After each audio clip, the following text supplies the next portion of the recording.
الرحمن الرحیم. اوسو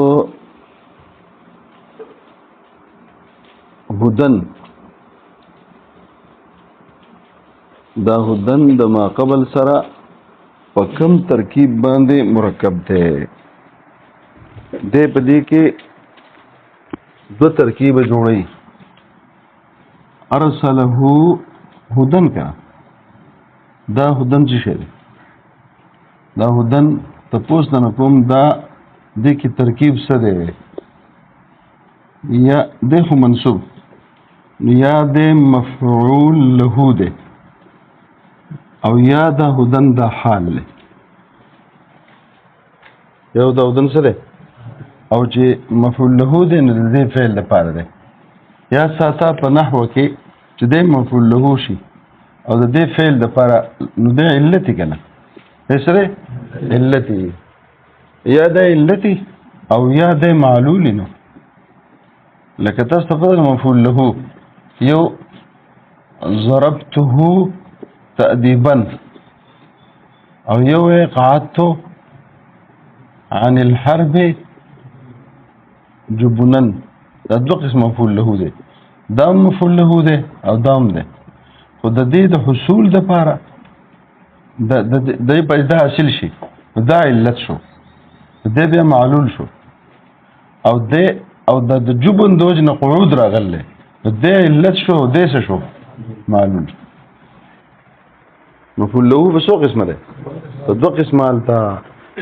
نو التا تاسو ګورئ چې کله تاسو کافیه ترجمه وي لوجوده او لقصد حصوله دا دوه ټکي وي. د لوجوده هغه دا شو د وجود د جبن دوج نه دا فعل ده او دلته کې څه د دې وجود دوج نه ضرب ده نه د دې د حصول د لپاره دا ضرب ده. پای کنه یاره په تاسو په کوم ځای کې اوس یاره هغه شانو ده راښ شي کنه ولې چې لږه ما پوښې په سمته وي د دې تأدیب د حصول د لپاره سره او دلته د جبن د وجود دوج نه مخکې قعود ده. نو چې د جبن د وجود دوج نه خدای علت شو کنه د علت شو هغه د پر مخکې فعل علت شو چې حصول د دې خو اول علت ده کنه. نو رجع د دې ته وشو وایي په استاد ته پوس کوم دا مفعول له ده. نو دا کم یو ده؟ کم یو مفعول له ده؟ دا ده او دا ده. دا تاسو ارزه کې د سوچونو ځان لکوي. فعل له ما فعل الفعل المذكور لاجله څه دوی؟ ما فعل الفعل المذكور د وجه نشي لاجله لاجله ده نه لقصد لوجوده او لحصوله لقصد حصوله دا دوه ټکي وي. جامع ګور جامع په صحیح غوړ کنه د دې تعریفونه بیا ده د دې متن بیا ده او د دې په یو نقطه کې به سوچ کې جامع څه دي وایي از اړ کتاب ته تخنه کنه په دې علم نشته یا څه چويلي پوښې په دا علت شو. دلته دا هدن کم یو ده دا ارسال د څه لپاره ده؟ د وجود د هدن د وجنه د حصول د هدایت لپاره ده. سوچ کوی کنه چې د به په ولې کو چې خلکو ته هدایت حاصل شي څه شي هدایت حاصل شي. دا د قبيله د چا د وجنه ده تأديبا د وجنه دې نو په تأديبا معنی ول خلکو اعتراض کړل. تأديب خو واپس د فعل د چا ده اجه حاصلېږي نه اخو هغه کلی د ادب پچا کې حاصلېږي اجه مضروب کې که ضارب کې نو دلته خو الته اب چې حاصلېږي او تعدب ده نه تأديب. تأديب خو واپس د ضربون ده تبه الته اعتراض ده به ځان خلاصه کافیه کې ما کافیه کې دې منګه خو جوهر باسونه کړلی چې دې څه مطلب ده پوهیږي په خدایانه تیر شه خو دلته د هدن د حصول د لپاره دلته څه مشکل نشته. دا مفعول له شو او دې ته فعل معلل به وي ښه فعل معلل به کې زمير په دې دا تعلیل یو فعل چې دغه تعلیل شه ده به په دې هدن سره فعل معلل به په ترجمه پوښوي یو فعل ده معلل چې علت بیان شه ده به په چا سره په مفعول له سره پوهیږي په نو دیبا داسې خبره شو ما فعل الفعل المذكور او هغه ته فعل معلل به وي فعل سوی معلل به وي هدن نو دا خو شو خو د دې قبیلې نه اوس په دې مفعول له کې جی د مفعول له دې کې یو قانون دی قانون دا دی چې د فاعل او د فعل معلل به فاعل به وي چا فاعل لکه د جبن په چا پر قائم دی په دغه تو پورې هم دې بوزدل دی کنه هم دې کینی کنه ځونو فاعل یو نشو یاد ساته د دوه فاعل به سي دا قیام د قعود چې په دې تو پورې دی نو قیام د جبن سو خو د وجنه د قعود راغله د وجنه سو د قعود راغله نو قانون دا دی چې دې دوه فاعل به سي مفعول له قانون دا د طالب جهنه دې وبخسر زمانه چې دې فاعل به وي دې فاعل به سو او د دقي وجنه دلته تأدبا نه ویل تأديبا نه ویل ځکه د ضرب او د تأديب فاعل یو د جتو دی اوس کو تأدبا شي ته تأدب په چا پر قائم دی او مضروب پورې او د مخ کې ضرب په چا پر قائم دی په ضارب پورې نو دی وجنه خو تأديب ویل کار خرابې دي څو کار خرابې ده جی دا خو واپس هغه دغه دی وای د دې کې تغیر اعتباري دی کنه په دې لحاظ سره ضرب دغه ضرب تأديب دی تأديب خو د غاړه دی کنه د چا د دوی د حصول د علم نه چې په دې درد حاصلېږي نو ضرب وته وي او په دې لحاظ سره چې دغه کار دی وکي نو اخلاق حسنه پیدا کیږي په دې مضروب کې پوښې په ادب چور ور کوي نو دی وجه دغه ته سوی دغه د وهلو ته ضرب هم وي دغه وهلو ته تأديب هم وي نو ولې دا تأديبا وي تأدبا ولې ونه وي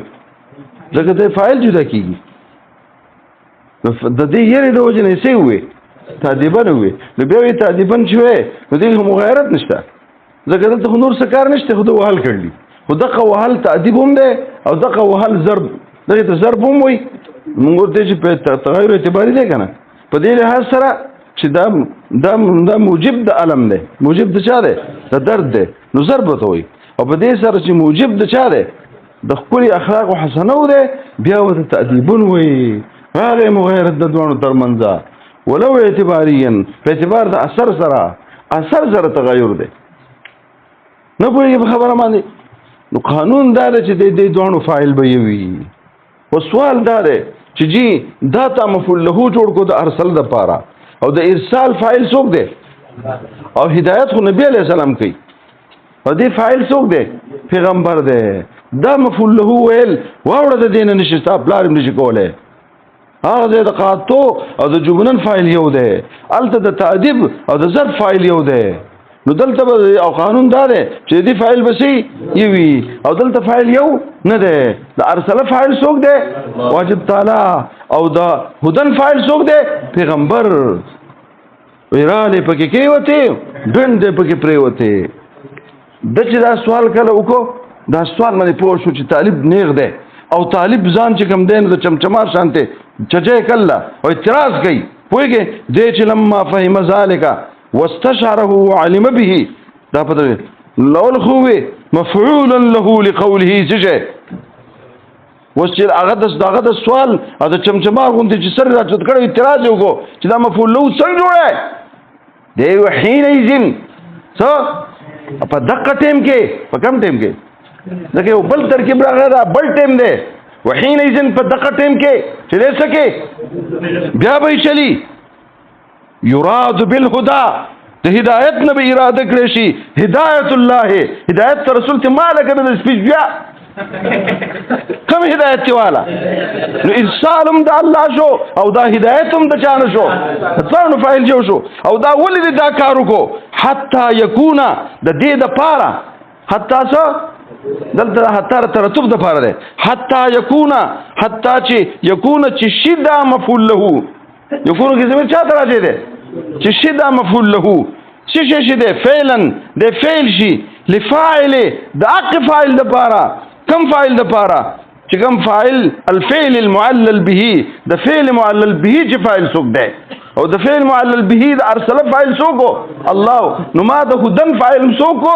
الله کو نو په دې ټیم کې پلار هم د چا نشي کولای چې د هدایت نه کوم هدایت والی هدایت رسول والی هدایت نه بده چا هدایت والی تخصیصان پوي او دا خبره یاد ساتي پاره دې کې چلوي دکسا والی خپقلار خبره وای جنگ مکو پوشه دویم ترکیب دار چې دا سره دا حال ای دې دویم ترکیب دی چې دا دویم ترکیب او دا یې نمبر 1 ترتیب پوه دویم ترکیب دا دی چې انه حال د چا نه حال له حال تعریف دا دی ما یبینو هیئت الفاعل او چې کوم دی او المفعول او چې کوم دی څه شي کلیهما تپوس نه کوم دا حال د چا نه دی یو په دې ارسله کې پکې ته ضمیر مستتر دی چې راجع دی الله ته هغه فاعل دی یو دا هو دی ضمیر بارز متصل بالفعل او دا سره ضمیر منصوب متصل دی تا نه تپوس کوم دې که حال کې خو د دنم جوړ شي د درم جوړ شي نو دا چا نه حال جوړ کوم وی یای د دنه جوړ کا او یې د دوړ نه ستل د جوړول شي په حال د کون د دې مرسل کې د چا نه جوړ کو چې هغه بیا چې هغه هدایت کون کې ده یا په حال د کون د چا کې د دې مرسل کې هو کې چې هغه سره هادي ده نو جاره فعال شو یا د فاعلنا او یا د چانه اوس وکړه جی حالیت هم نه منم ختم څنګه باندې یار ما جوړ کو ترجمه مې وکړو ته نه مانی وی حال قانون په حال کې لګي دلته قانونو دلته څه قانونو فاعل به ځوړ کوي دلته قانون دار چې يصح او قانون به دار چې يصح حمله على ذيه یعنی على ذل حال على بد حال حالیت صحیح وي چې د حمل صحیح پچا منه ذل حال کته هغه هو هغه ضمیر مستتر جوړه او که ضمیر سو بارش جوړه په اول صورت کې الله دې په دویم صورت کې څوک دی نبی صلی الله علیه وسلم دی کله هر یو نه جوړه د حمل صحیح نه دی ته ویل شي چې الله هدن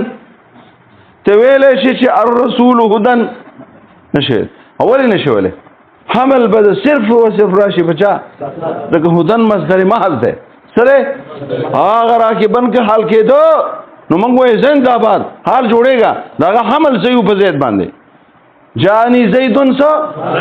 نو زیدن راکبن کا حمل صحیح ده ذکر راکبن څنګه فایل ده او څنګه فایل کې ذات شته نو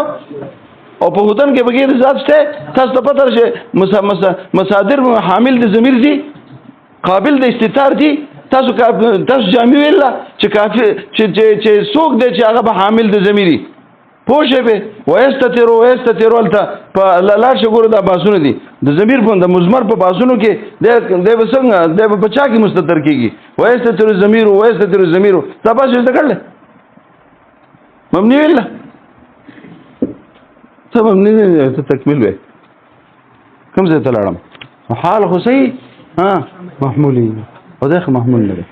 دی به وي تو جوابونه دی کوي قانون دی چې څه حمله الجواب عنه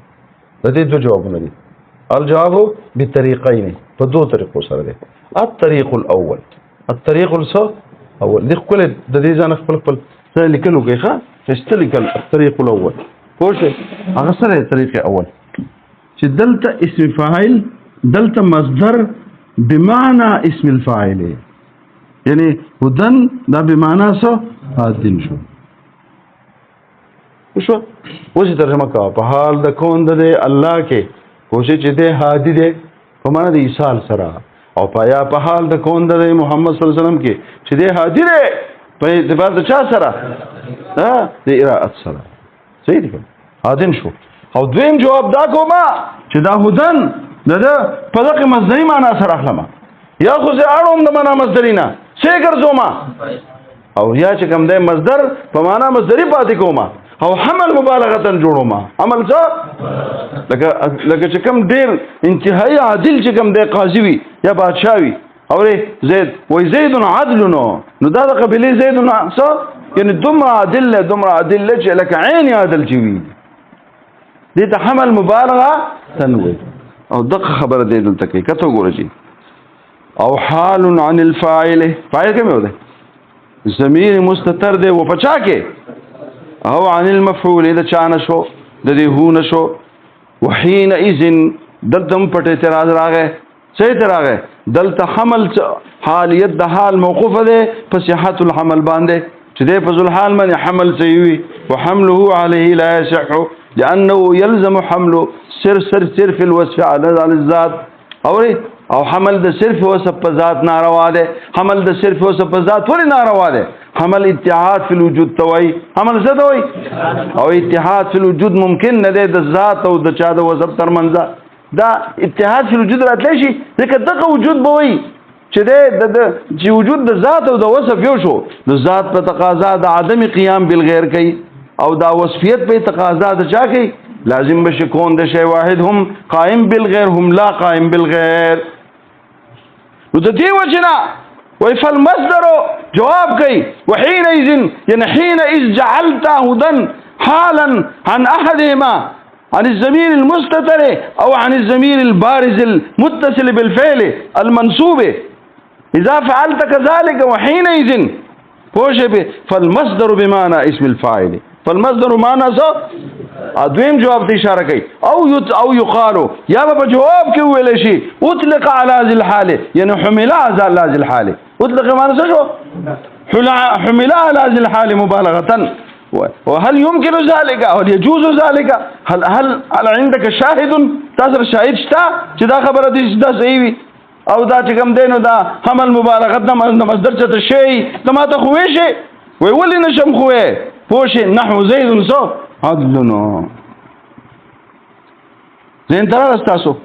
راشي جي بالاهتداء څه شي لول متن جوړ کې برا لول متن برا جوړ کې دلته زو سلور ترکیبونه کومه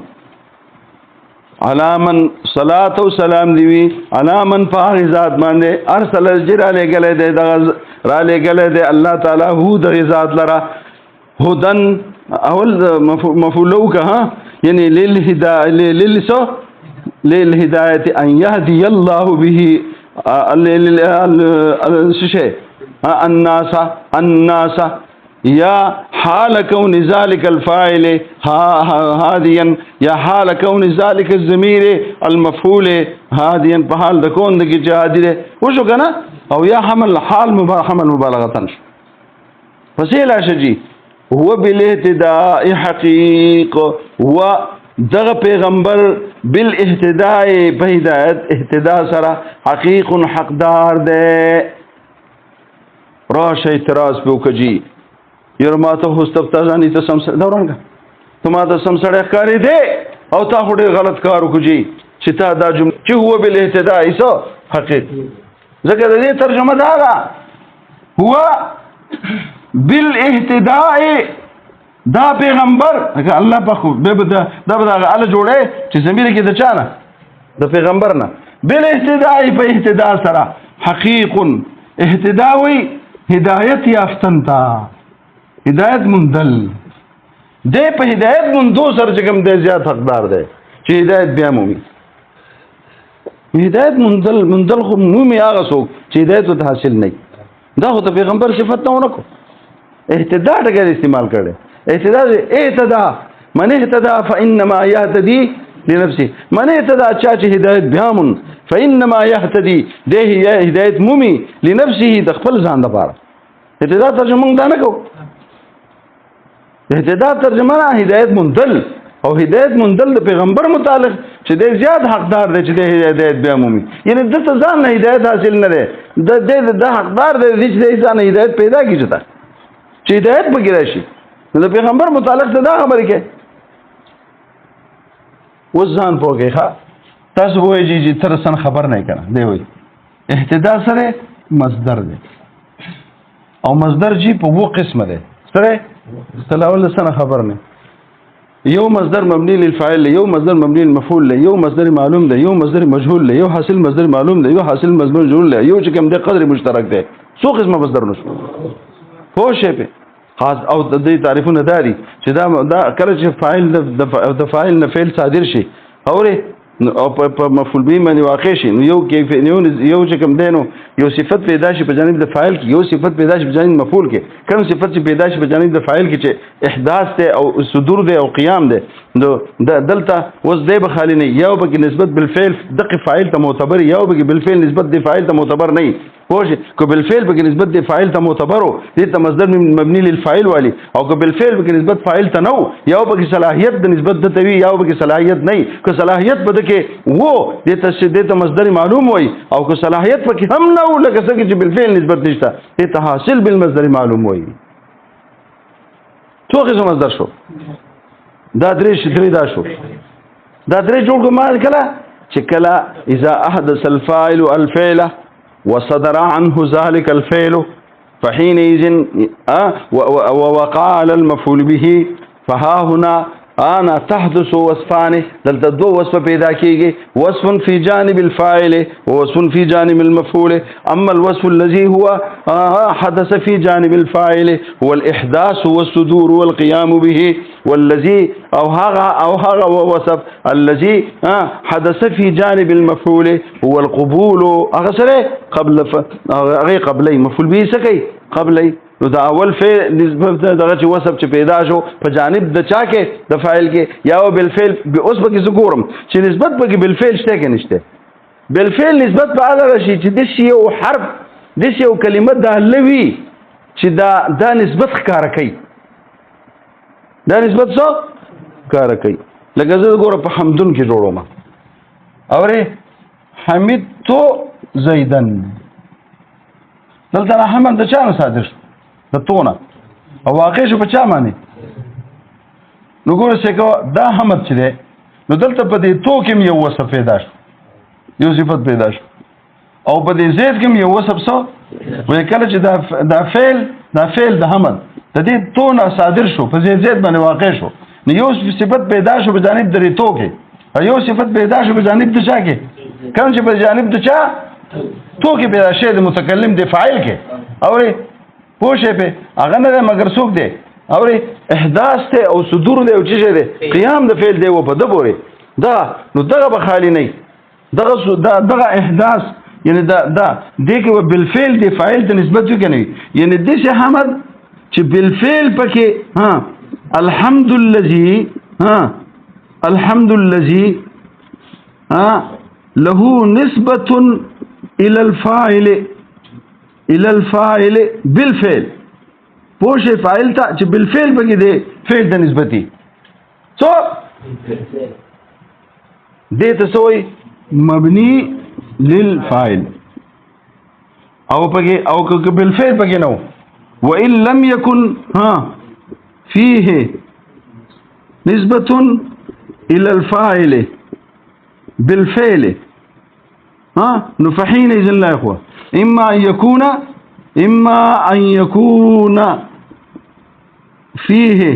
اما ان تكون فيه تلك النسبة دغه نسبت بالقوة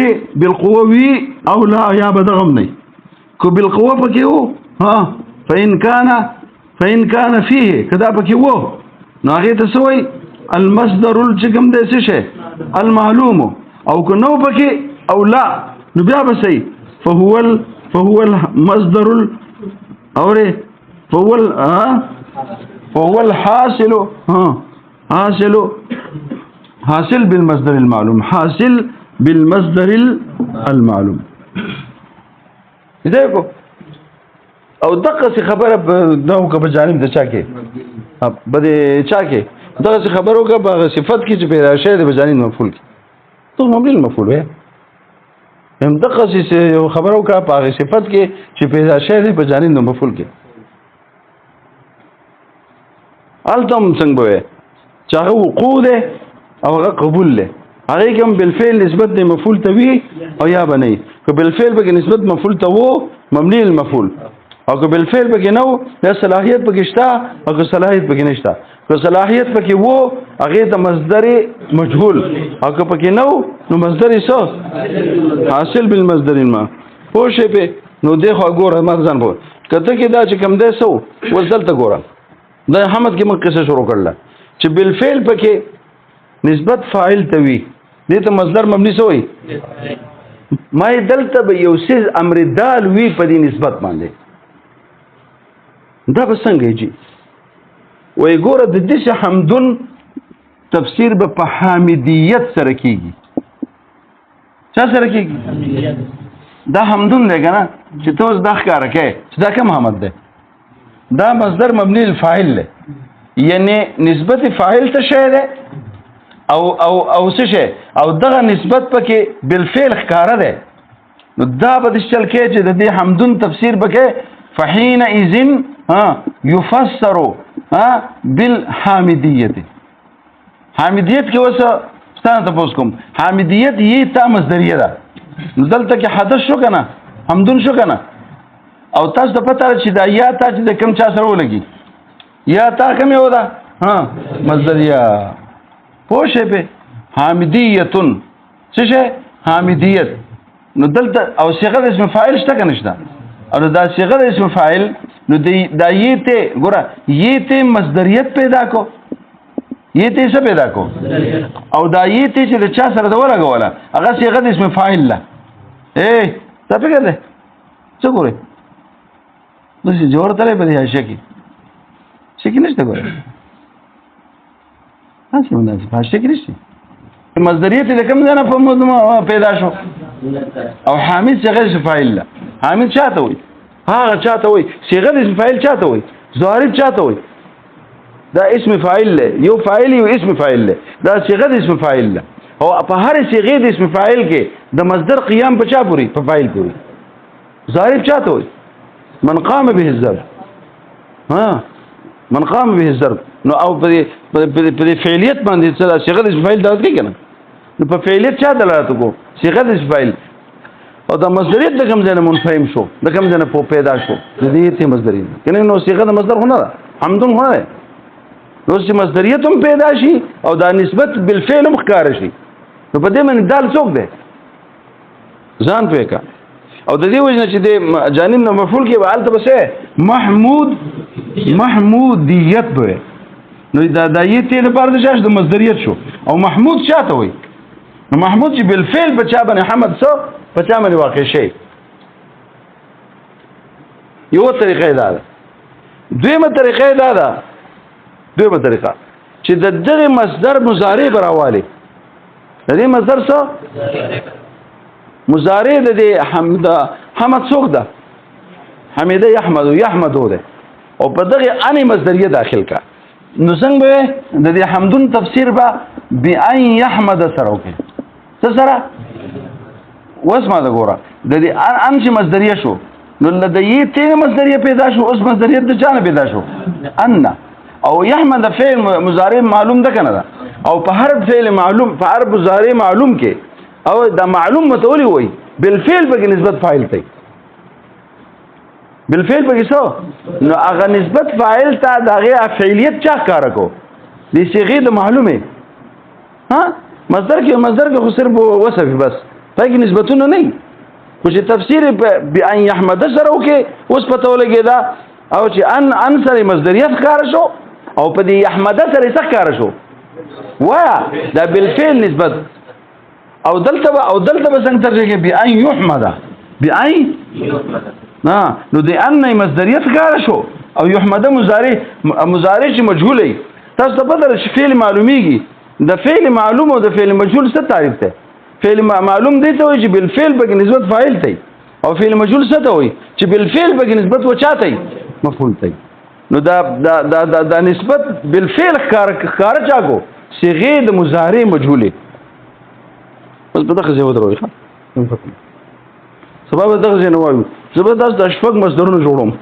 بیا به دې تر اعظم چې ته به ځان څنګه خلاصې دا ډېر لوی ملا او چې دا څوک الله یزدي